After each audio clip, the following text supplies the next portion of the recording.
Amuin tayo man ti pakabuklan ka dito nga report. Intay man apo ijay paway. Dito may sa restaurant sa jay nga nagtalipo agaw dito manager na nga kinamkamat kanot PNP nga nakalugan kano iti Raptor Ablu.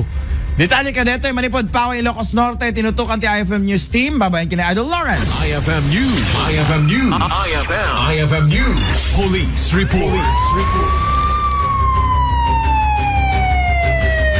Inrakurak ni Police Captain Jackson Sugayan hepe ti PNP Paway nga agtultol iti manhunt operation da kontra iti main subject ti drug bypass operation a manager iti mabigbig a restaurant iti barangay Nagbakalan Paway Ilocos Norte kun ti hepe ang nagbalin ang aksyon iti daytangal daw kalpasan ang nakikinamatan ti grupo da ken ti manager usar na ti Blue Ford Raptor embatad ti hepe ano pa natiliw da iti kadwa na amayo sa waiter ket kasapulan ang matiliw pa itinasken ang matiliw kang runaan na ti manager. No, at ma-monitor mi nga transaction ti illegal drugs, sir.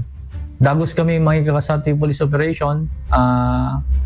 Kadetan, sir, iti barangay Nagbakalan, iti Ilinga Paway, iti may isang panganan, sikat nga panganan. Ket iti panag surveillance mi ti area, sir. Nakita mi ti duang lalaki, iti may isang lalaki ket nakalugan iti Blue Ford Raptor nga adda ti plate number nga Yankee Alpha Alpha wano yaa 6898. Adda ti agsarsarita da iti igit kalsada ket idi asidgan mi Sir Lawrence nakaino pormenak. Ti may isang lalaki si makay ti Ford Raptor adda inyawat ng Red Marlboro cigarette kinte kadwana. Tapos nagpatarayan nga nagpa-Manila, nagpa-southbound. Nasidgan mi ti nabati nga lalaki, naka-uniforme pa lang iti restaurant na pagubraan na. Hindi nasidgak, imbakal na iti kalsada, iti deti Marlboro Fact. Kat makitam sir nga naiwara ti karga ng two big heat shield plastic sachet nga weighing ti sagpa 5 grams nga shabu.